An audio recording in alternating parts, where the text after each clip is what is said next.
a un Dios increíble.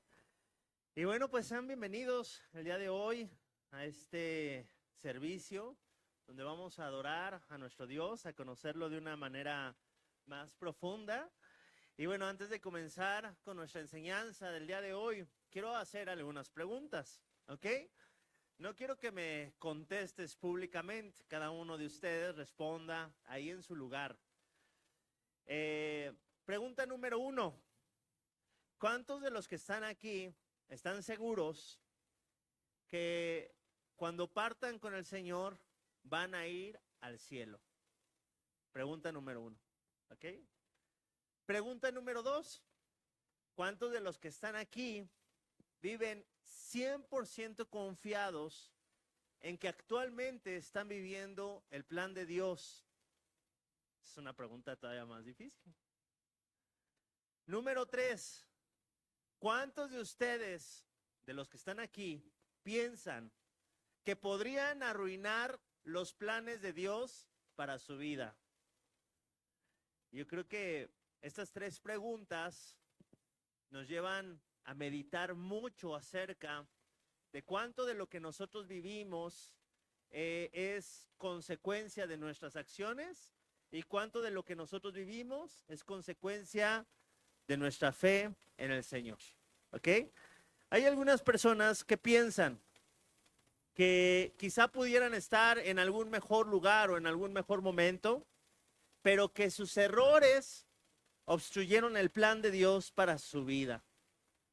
Y cuando nosotros no conocemos las escrituras, nosotros podemos llegar a creer que hemos arruinado el plan de Dios o que lo pudimos haber hecho mejor o que quizá había una manera diferente, que si nosotros hubiéramos cambiado algunas cosas, no estaríamos viviendo lo que el día de hoy estamos viviendo. Pero cuando nosotros empezamos a sumergirnos en las escrituras, nos damos cuenta de varias verdades.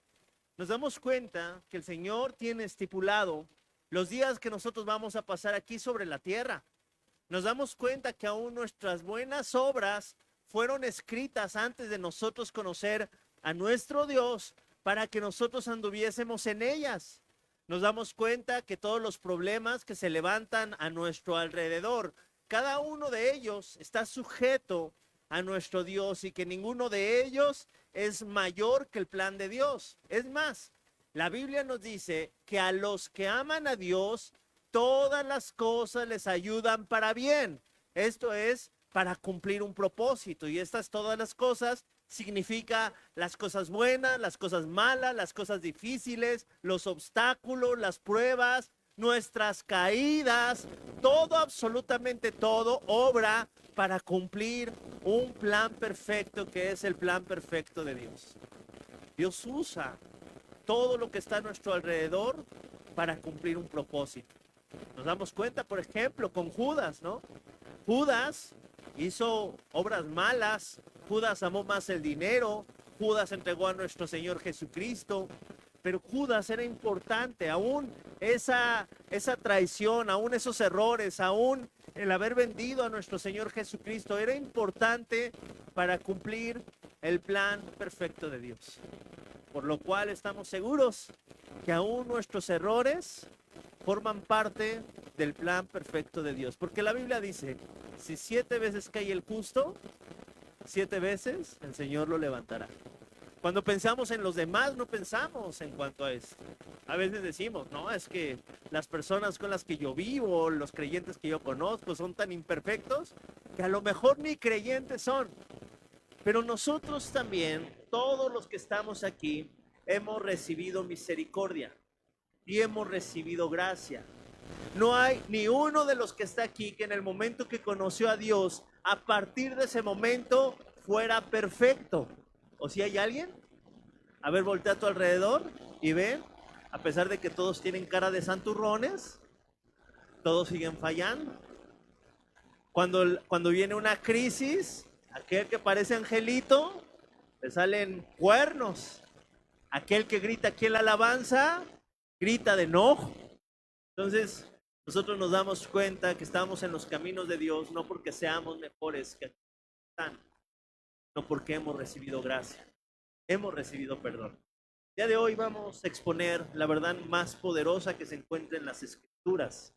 El tema es el poder transformador. Vamos a ver el poder transformador de Dios. Vamos a ver qué es lo que cambia a las personas. Lo que cambia a las personas no son las reglas que establezcamos para con las personas. Es más, hay gente que sabe lo que tiene que hacer, pero no lo hace. Como por ejemplo, ¿cuántos de aquí saben que mentir está mal? Todos. ¿Cuántos saben que robar está mal? ¿Cuántos saben que el desviar la mirada hacia un lugar, hacia una persona que no es tu pareja está mal? ¿Cuántos saben que desear algo que no es tuyo y desearlo y no estar agradecido con lo que tú tienes está mal? Son cosas que sabemos. Pero cada uno de nosotros luchamos con la carne. Por ejemplo, todos los que estamos aquí saben que es mejor una buena ensalada que unos buenos tacos. ¿Pero qué está más rico? Tacos. ¿Y qué comemos más seguido? Los tacos. Y nos damos cuenta que dentro de nosotros hay algo que a pesar de que sabemos lo que está bien, no lo hacemos. Y no es porque sea la peor de las personas. Todos tenemos esta lucha. De hecho, el apóstol Pablo, que era apóstol, la tenía, por lo cual él decía, miserable de mí, ¿no? ¿Quién me ayudará a huir de este cuerpo de muerte? Porque dice él que con el espíritu servía a Dios, pero que su carne todavía estaba presente. Y así, cada uno de los que estamos aquí, servidores, personas que aman al Señor, personas que vienen a congregarse, tienen una lucha continua en sus corazones. Y el día de hoy vamos a ver lo que dice la palabra de Dios que en verdad transforma a las personas. No es el conocimiento de todas las verdades de Dios. Yo antes pensaba, no, es que entre más conozcas al Señor, más tu mente va a estar iluminada.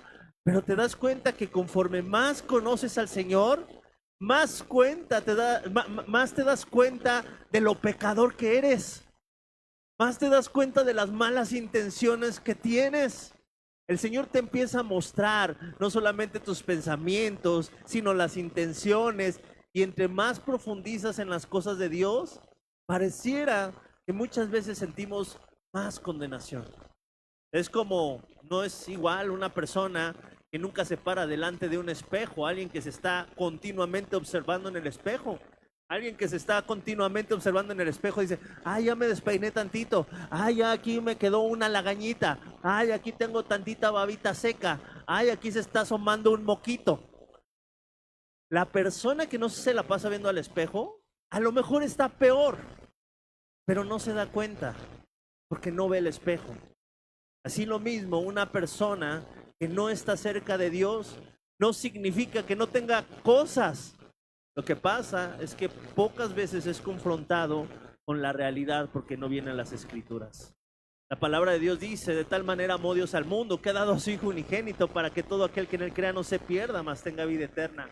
Pero en esto está la condenación del mundo, que las personas amaron más las tinieblas que la luz. No es por falta de conocimiento, no es por falta de revelación. El día de hoy podemos hacer una investigación exhaustiva. A ver, ChatGPT, demuéstrame geográficamente que lo que dice la Biblia es cierto. Demuéstrame que lo que dice la palabra de Dios tiene razón. Demuéstrame cuáles de los libros de religiones es más coherente con la historia, con la geografía, con todo lo que ha pasado. ¿Qué libro tiene más evidencia? Y el ChatGPT te lo va a decir. Los que no saben decir ChatGPT, dicen el chipitín, te lo va a decir.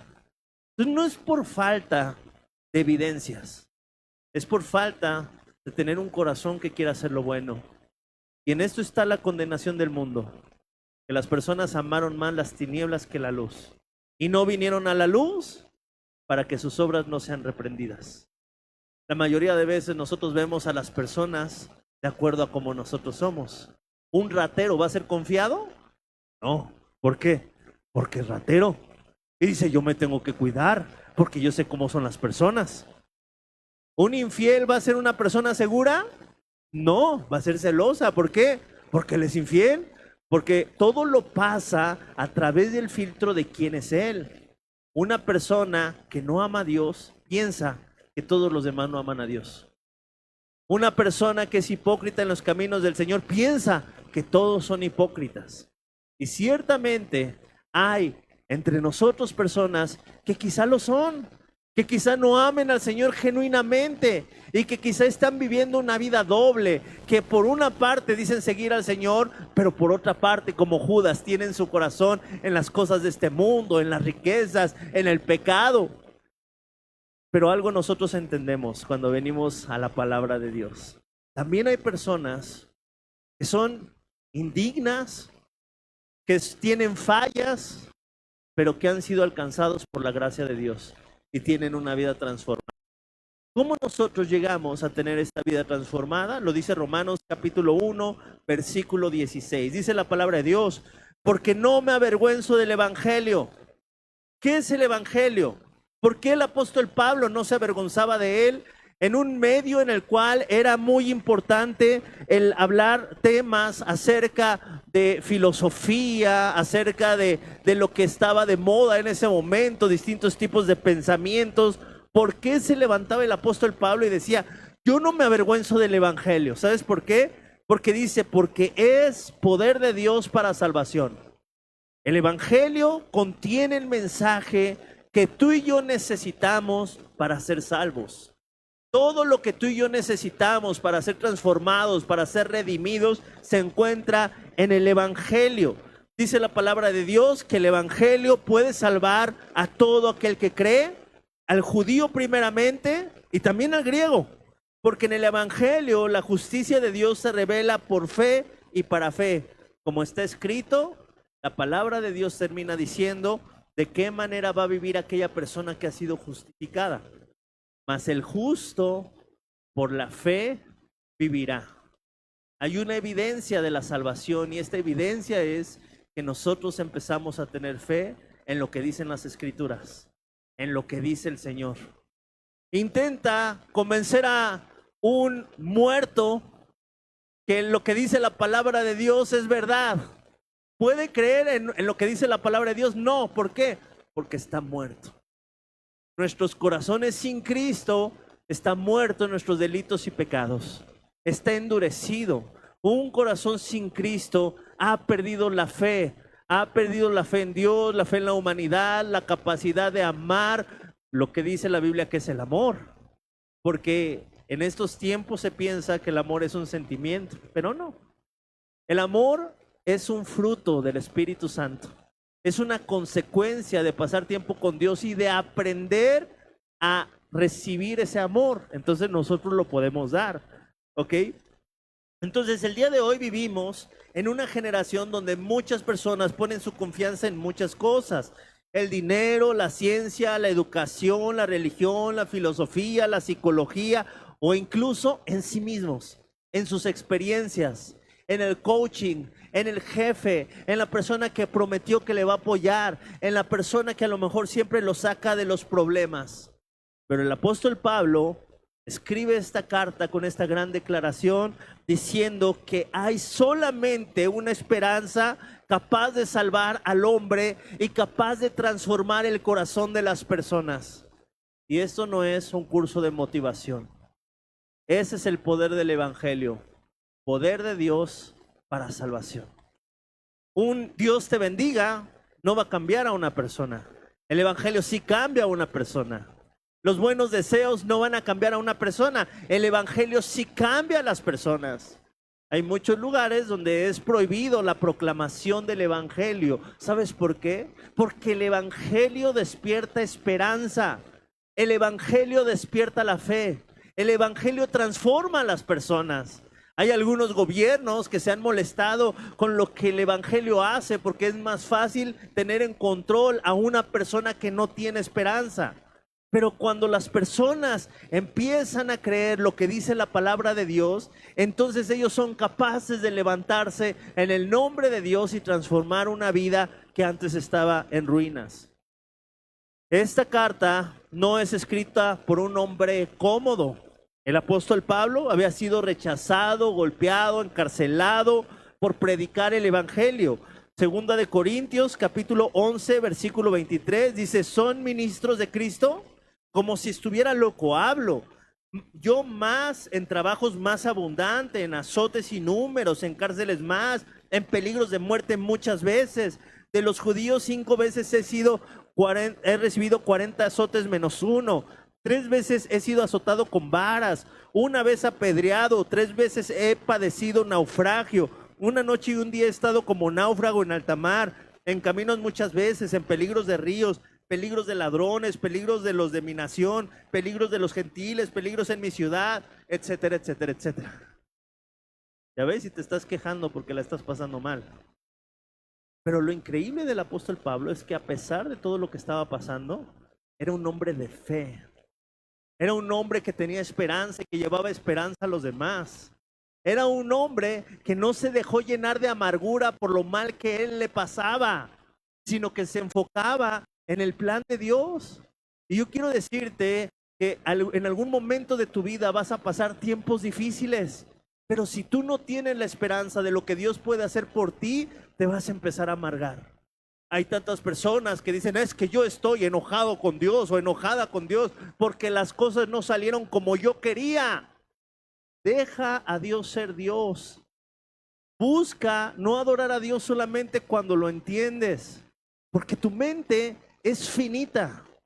Tu mente es de muy poco alcance. Es como un niño que no entiende por qué sus papás lo llevan a la escuela, pudiendo quedarse en la casa viendo todo el día caricaturas. Un niño no entiende por qué su papá gasta en gas y no gasta solamente en puros juguetes, porque son niños y tienen mente de niños. Nosotros pensamos solamente en cuanto a nuestra conveniencia y nuestra comodidad y no en cuanto a los propósitos de Dios. Muchas veces necesitamos tiempos difíciles, necesitamos tiempos de adversidad para voltear al cielo, necesitamos buscar a Dios en estos momentos que a lo mejor a nadie le gustan, pero confiamos los que estamos en Cristo que todas las cosas van a ayudar a cumplir un propósito. Aún así, cuando el apóstol Pablo escribe cuál era su situación, él sabía que estaba en medio de un lugar donde se predicaban muchas filosofías, donde se aplaudía la filosofía griega, Aristóteles, Platón, todo eso estaba de moda. Y aunque son muy buenos filósofos, el apóstol Pablo no se avergonzaba de compartir. Yo conozco la verdad y no me avergüenzo del evangelio, porque a pesar de que esas filosofías podrían servirte, el evangelio te transforma. Hay cosas que te sirven, hay cosas que te transforman. El evangelio transforma. El evangelio no solamente cambia la vida, salva eternamente a las personas. Le revela al pecador la necesidad que tiene de Cristo, le revela su pecado y también le da la respuesta. El evangelio no solamente te muestra lo distante que estás del Señor, sino que también te da la solución para que te puedas acercar a Dios. Te muestra el camino para que tú puedas ser perdonado, para que tú puedas ser levantado, para que tú puedas ser restaurado. Todo lo que tú necesitas se encuentra en el evangelio. El libro de Efesios nos muestra todo aquello que recibimos por creer en el evangelio. Somos perdonados, somos adoptados, somos hechos hijos de Dios, somos rescatados. Dios nos lleva a cumplir un propósito, el Señor nos aparta para su obra. Recibimos tanto en la cruz del Calvario, y aquel que antes no conocía para qué nació en este mundo, cuando viene al evangelio entiende que tiene un propósito, y eso nos lo da el conocer la palabra de Dios. En primer lugar, quiero que nosotros identifiquemos cuál es nuestra actitud en cuanto al evangelio. Muchos no tienen la actitud correcta en cuanto al evangelio porque todavía no conocen el poder del evangelio. A veces intentamos ayudar a las personas de alguna manera, intentamos mostrarle a las personas nuestra bondad antes de compartirle el evangelio. ¿Qué significa que Pablo no se avergonzaba del evangelio? Fíjate, la palabra griega epachinomai significa sentir vergüenza, ocultar algo por temor al rechazo o considerarlo indigno. El apóstol Pablo dejó una vida religiosa una vida cómoda, una vida en la cual tenía un buen nombre. ¿Todo por qué? Por proclamar el evangelio de Dios. ¿Por qué? Porque él reconocía que el evangelio provenía de Dios y tenía la capacidad de salvar a las personas. Yo quiero hacerte una pregunta. ¿Cuándo fue la última vez que fuiste con alguna persona necesitada y le compartiste el evangelio de Dios? ¿Cuándo fue la última vez que en medio de un problema se acercó algún amigo para contarte alguna situación que estaba pasando y no le compartiste el evangelio de Dios? Solamente le dijiste, entrégaselo al Señor. Todo está bien. Pídele a Dios que te ayude. Espérate, está teniendo un problema. ¿Por qué no lo llevas a los pies de Cristo? Porque a la gente no le gusta decirle a los demás, eres un pecador. No les gusta confrontarlos con la realidad. Pero cuando tú le muestras a alguien la necesidad que tiene de Dios y después le presentas a aquel que pagó por sus pecados, tienes la oportunidad de utilizar esa situación difícil para que la salvación llegue a esa familia, para que la salvación llegue a esa casa. Muchas veces cuando hemos ido a compartir a hospitales, hemos ido a compartir a lugares en donde hay mucha necesidad, antes de decirles, el Señor tiene buenas cosas para ustedes, les compartimos el evangelio, porque no queremos dar una falsa esperanza. El día de hoy estuvimos estudiando en la mañana el tema de los servidores. Decía que todo aquel que sirve al Señor iba a estar en aquel lugar, ¿no? En donde el Señor quería que estuviera, ahí iba a estar su servidor. Y decía una promesa muy hermosa: y todo aquel que me sirve será honrado por mi Padre. A muchos les gustan los beneficios, ¿no? Qué padre poder ser honrado por Dios, ¿se imaginan? Pero eso es específicamente para aquellos que sirven al Señor. Ahora, hay muchas promesas que no son para todos. La herencia, ¿para quién es? Para los hijos. Entonces, antes de decirle a las personas, ay, mira, estas bendiciones de Dios, antes hay que llevar a las personas a que se reconcilien con Dios, a que tengan perdón de sus pecados. Pero alguien que es orgulloso, que dice, no necesito a Dios, yo estoy bien, yo puedo solo, yo con mi sabiduría he sido suficiente, soy mejor que los creyentes, porque aún los creyentes dañan más que yo no daño a tantas personas, está envanecido y no se conoce tal como Él es. Imagínate que tú pudieras visualizar todo el daño que tú has hecho. Que se te contaran las mentiras, se te contaran los malos pensamientos, se te contaran los robos, se te contaran todo. La Biblia dice, no hay justo ni aun uno. Voltea con el que está a tu lado y dile, ni tú eres justo. Imagínate que salieran nuestros detalles. Ahora, no nos podemos justificar, bueno, sí, pero si tenía la necesidad, tampoco soy un secuestrador, hay peores que yo. Porque cuando nos presentemos delante de nuestro Dios, nos vamos a presentar delante de un Dios justo, ¿ok? Pablo entendía que el mensaje de Cristo era ofensivo para el mundo y aún así no se avergonzaba del evangelio. El apóstol Pablo entendía lo que tenía que ir a proclamar, ¿no? Cada vez que había una situación difícil. A mí a veces, por ejemplo, cuando me invitan a compartir en un sepelio, fallece una persona, lo primero que yo pregunto es, ¿era una persona que era cristiano? ¿Le entregó su vida a Cristo? No, pues fíjese que no, pero era buena persona, ¿no? Cuando se mueren todos son buenas personas. Y cuando se mueren todos se van al cielo, ¿no? Según los familiares. Entonces, ¿qué se hace en esos casos? Tampoco voy a ir a decir, este ya se fue al infierno, ¿no? Porque él ya dará cuentas a Dios, pero sí hay una responsabilidad con sus familiares de que conozcan el evangelio. Es una hermosa oportunidad cuando estamos en esos lugares predicar para que las personas conozcan el evangelio y se salven. Porque es un buen momento para considerar, a ver, yo algún día voy a estar en un ataúd, yo algún día voy a fallecer, algún día me voy a presentar delante de Dios. ¿Qué va a pasar conmigo? La palabra de Dios nos enseña que Jesucristo es un abogado que nos defiende, un abogado que nos perdona, Un abogado que paga nuestra fianza, ¿no? Y lo paga a través de su sangre. Un abogado que nos libra de las consecuencias de nuestro pecado. Pero ese abogado también es Señor. Ese abogado también es un Señor al cual nosotros nos tenemos que rendir, tenemos que obedecer, tenemos que buscar. Hay gente que solamente quiere una parte, ¿no? De Dios, la que le conviene. Y esto no es así. Me he encontrado con muchos jóvenes que dicen, yo no quiero que mi papá se meta en mi vida, pero cuando tienen alguna necesidad, papi, ayúdame.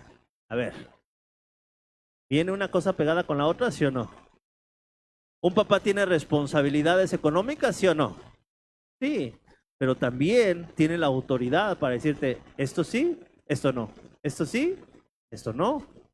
Y no podemos dividir.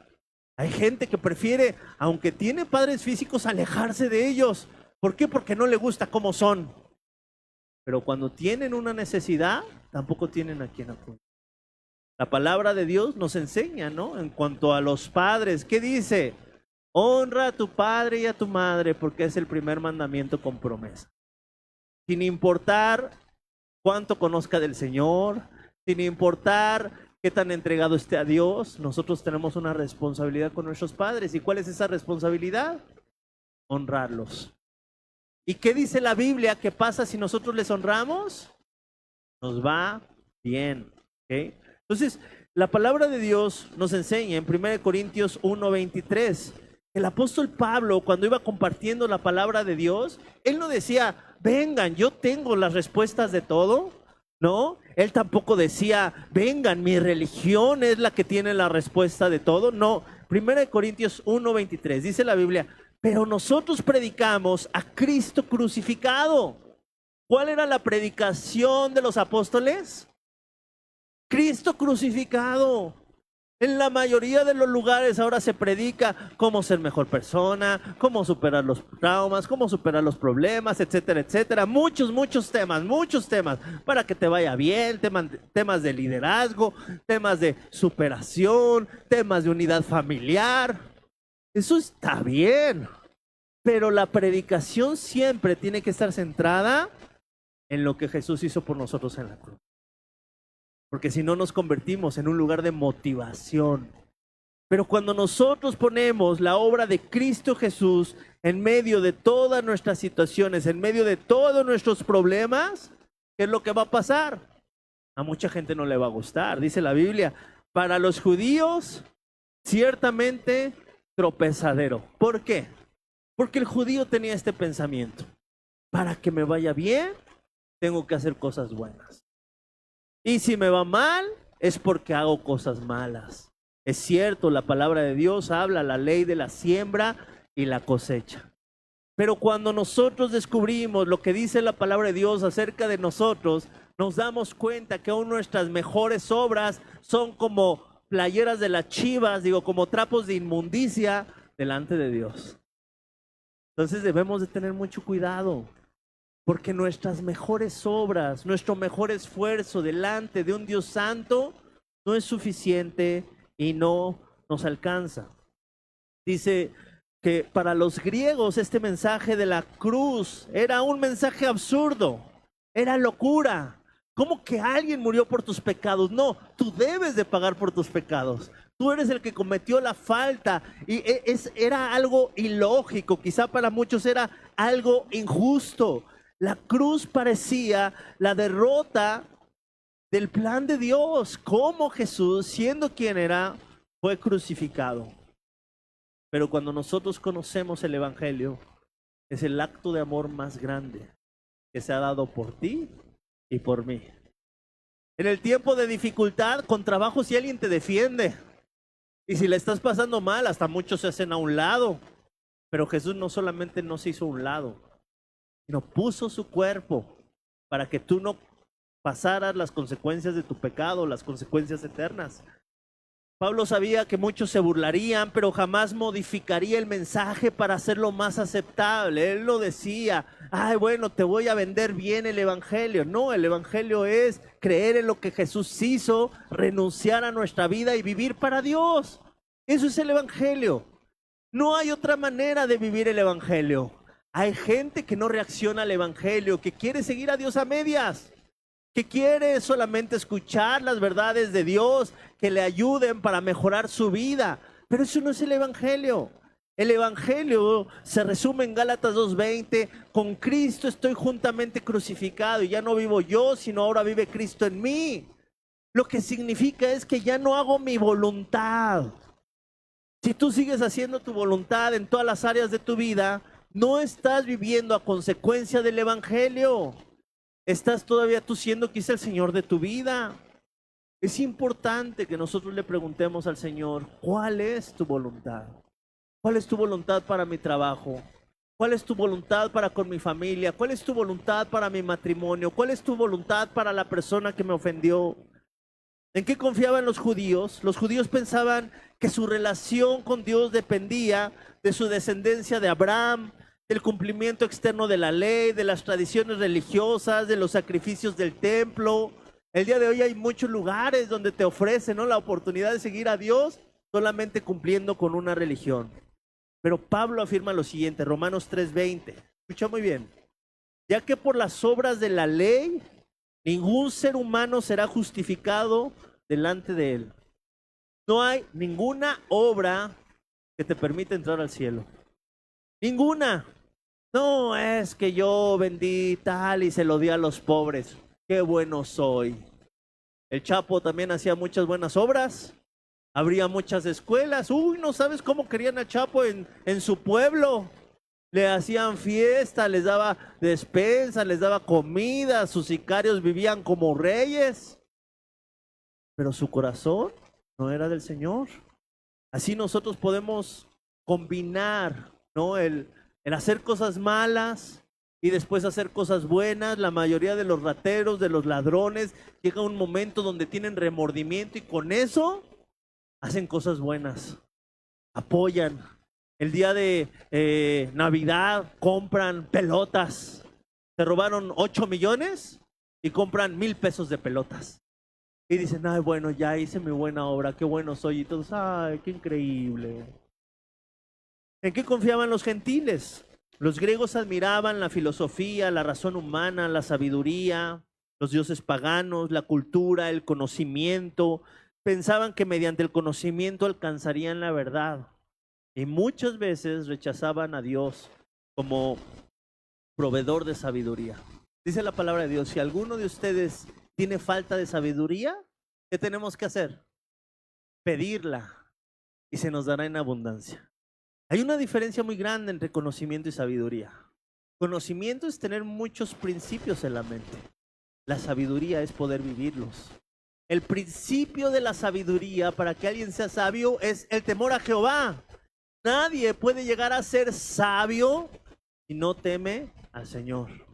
Entonces realmente el temor a Dios nos da la sabiduría. ¿Para qué? Para vivir una vida en donde nosotros glorifiquemos a Dios. Hay temas que nosotros no los hacemos porque la gente lo ve o no lo ve. Nosotros sentimos un genuino llamado de parte de Dios. Nosotros hacemos cosas que nadie ve para el Señor. ¿Por qué? Porque sabemos que Él existe. No buscamos vivir de la apariencia. ¿Por qué? Porque sabemos que Dios es real y Dios nos acompaña a todas partes y Dios está con nosotros y Dios es capaz de, aún por amor de nosotros, evidenciar las cosas malas en las que estamos. Conocemos que hay un Dios que está al control de todas las cosas.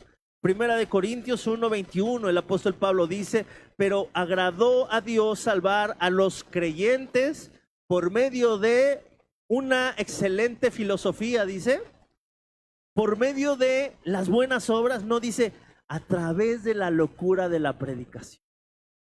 ¿Quieres llevar la salvación a las personas? Comparte el evangelio. Comparte lo que Jesús hizo por ellos. No todos van a reaccionar como que, ay, gracias. Yo me acuerdo que cuando conocí al Señor, yo dije, no voy a llegar a mi universidad y les voy a predicar y todo el mundo va a arrepentirse, ¿no? Y hasta pensaba ahí en los amigos que más necesitados estaban. Me acuerdo que les empecé a compartir y me decían, estás loco, ¿qué te pasó? No, pues nos caías mejor cuando nos íbamos al despapalle. Y llegó un momento donde de compartir el evangelio me empecé a quedar cada vez más solo. Pero empecé a conocer hermanos en Cristo que creían lo mismo que yo. Dios me quitó amigos, pero me dio una familia, me dio hermanos. Y seguimos compartiendo la palabra de Dios. ¿Por qué? Porque es la única manera que a Dios le agradó para salvar a las personas. ¿Dónde puede el hombre hoy poner su confianza? Muchos confían en asistir en la iglesia, en haber sido bautizados, en hacer obras sociales, en que la gente sepa que es de tal denominación, en tener una buena moral, en pertenecer a una familia cristiana. En verdad hay personas que dicen, es que mi papá es cristiano y desde chiquito me llevaba a la iglesia. Hay personas que quizá piensan que porque tuvo una emoción religiosa en algún momento de la alabanza, sintió algo bonito, la psicología, tantas cosas en las cuales las personas ponen su confianza el día de hoy, en sus emociones. Pero nuestra confianza para ser salvos y para vivir una vida que glorifica a Dios, tiene que estar en una parte. ¿En dónde? Repite conmigo. Jesús murió por mis pecados. Fue a la cruz y al tercer día se levantó de entre los muertos. Y con ese mismo poder que se levantó de entre los muertos, me puede levantar para vivir para Él. Debe de estar nuestra fe. Porque si no está ahí y tu fe está en tus obras, ¿qué crees? Tarde o temprano vas a fallar. Y hay personas que dicen, ay, perdí la salvación porque volví a fallar. Decía Charles Spurgeon, aquel que pone su confianza en sus obras es como un hombre que intenta atravesar el océano Atlántico en un barco de papel. Se va a dar cuenta que pronto se va a venir para abajo. Entonces nuestra confianza está en lo que hizo el Señor. La salvación nunca descansa en lo que hacemos por Dios, sino en lo que Cristo hizo por nosotros. Cuando tú aceptas ese regalo, porque hay que hacer tu orgullo a un lado. Nosotros muchas veces somos orgullosos. No, es que yo puedo. No, es que nadie va a hacer esto por mí. No, es que como que Jesús lo hizo y yo sin hacer nada. La palabra de Dios nos dice que la salvación es por gracia. Es un regalo inmerecido. No, tú no lo mereces. A lo mejor tú ni siquiera sabías que lo necesitabas. Pero aún así, Jesús estuvo dispuesto a morir por ti en la cruz. Él nos amó primero, por eso nosotros le amamos. Él murió por pecadores para transformarlos y rescatarlos y darles la gracia de tener una vida nueva. Entonces nuestra confianza en cuanto al Evangelio es porque es poder de Dios para salvación. ¿Por qué el Evangelio contiene el poder de Dios? Bueno, Santiago 1:18 nos dice algo increíble. Él de su voluntad nos hizo nacer por la palabra de verdad. Mira, cuando tú conoces la verdad, eres libre. ¿Cuántos de ustedes de chiquitos tenían miedos de que el coco, de que... ¿Cuántos tenían así un miedo tonto y absurdo? A ver, levanten su mano. Pero hay personas que todavía le tienen miedo que a los payasos, ¿no? Que a los magos, que a la oscuridad, que lo que vaya a salir abajo de la cama, lo que hay en el closet. En verdad hay personas que duermen con los closets abiertos porque dicen, ay, no, quién sabe qué hay ahí. ¿Cuándo se te quita el miedo? Cuando hay alguien que te acompaña, abre el closet y dice, no hay nada. Mostrarte la verdad te hace libre. Ahora, si tú vives con ese closet cerrado, ideando, ay, es que a lo mejor hay algo ahí, hay algo ahí, hay algo ahí. Esa mentira que tú te hace vivir con miedo, te hace vivir con temor, te hace vivir de una manera que no tienes que vivir. Hay mucha gente que le tiene miedo a la oscuridad. Yo me acuerdo que cuando mis hijos eran chiquillos, le tenían miedo a un mono japonés, ¿no? Que parecía como como un perico blanco, así con unos ojos negros grandotes. Y me decían, no, es que le tengo miedo a eso. Le digo, ¿por qué le tienes miedo? No, es que dicen que en la noche se aparece y que mata a los niños. Y yo le decía, ve qué ilógico, ¿tú crees que algo se va a parar a matar a los niños? Imagínate, ay, sí, voy a ir ahora a Japón a matar a un niño porque no tengo nada que hacer. Y ahora voy a ir aquí a Toluquita a matar a un niño. ¿No se te hace ilógico que un pajarraco ande ahí matando niños en las casas? Sí, ¿verdad, papá? Aparte, ¿quién es más poderoso, nuestro Dios o una invención de alguien? Porque esa cosa no existe. ¿Quién es más poderoso? No, pues sí, Dios. Y aún si eso existiera, ¿Dios no tendría el poder para protegerte? Sí, ¿verdad, papá? Vamos a orar. Vamos a pedirle al Señor que te proteja. Dice la Biblia, conocerán la verdad y la verdad los hará libres. Cuando tú llevas a la gente a la verdad, encuentras la verdadera libertad. Mira, si tú te sigues esforzando y por tus buenas obras intentas ganar este mundo, te vas a dar cuenta que la mayoría de las personas te pueden fallar, que la mayoría de las personas en algún momento, en alguna situación no vas a poder confiar. Hay mucha gente herida entre nosotros. A lo mejor hasta dentro de tu familia hay mucha gente herida que muchas veces va a tomar decisiones no porque te quiera hacer el mal, sino simplemente por sus heridas. Cuando tú pones tu confianza en el Señor y le pides que te enseñe a amar a pesar de las imperfecciones de las personas, es cuando el reino de Dios viene a tu vida. No cuando tú actúas en reacción a lo que los demás hacen, sino cuando tú le dices, Señor, hágase tu voluntad. Señor, permíteme amar como tú me has amado. Permíteme perdonar como tú me has perdonado. Permíteme dar gracia de la manera que yo he recibido gracia delante de ti. Entonces el reino de Dios ha llegado a tu vida.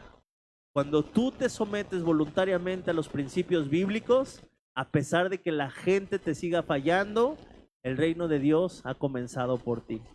¿Y qué es lo que pasa con una persona que empieza a poner estos principios? Bueno, una persona que empieza a perdonar, empieza a restaurar relaciones, empieza a sanar a las personas, empieza a tener la capacidad de sanar al que está herido.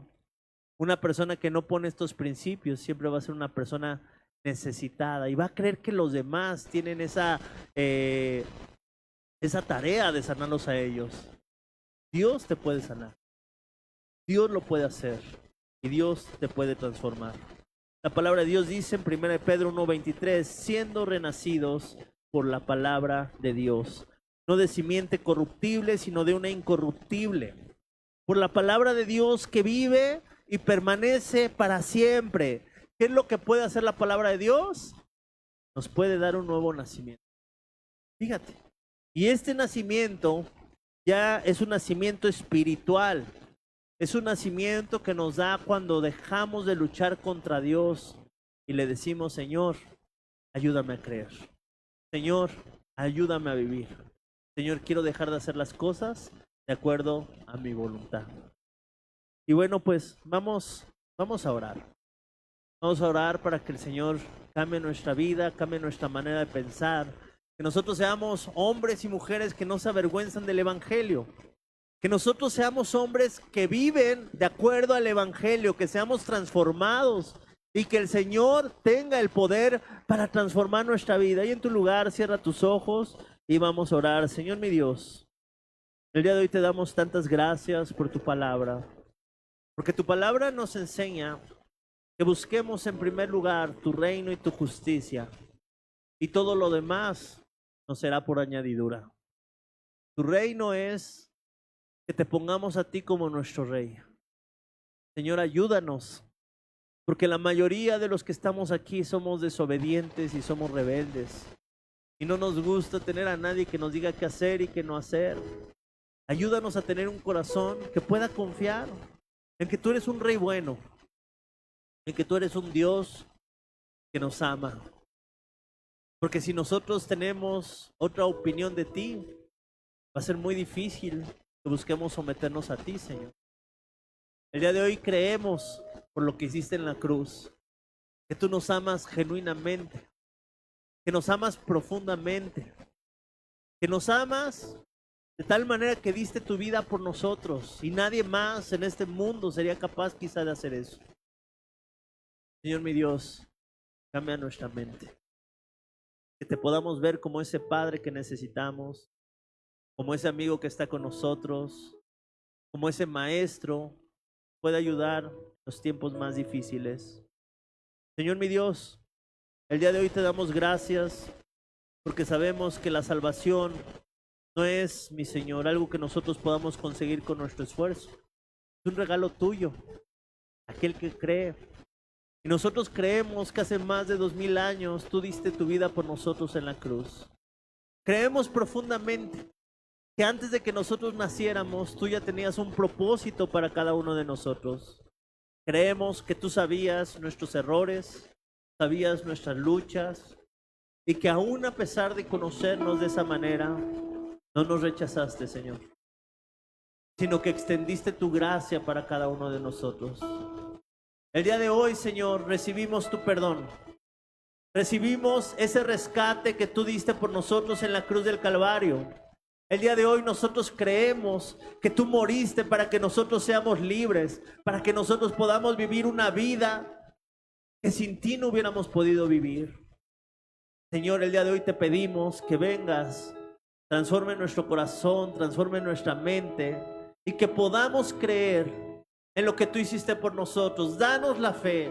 Señor mi Dios, dale fe a aquel que su fe ya está muerta.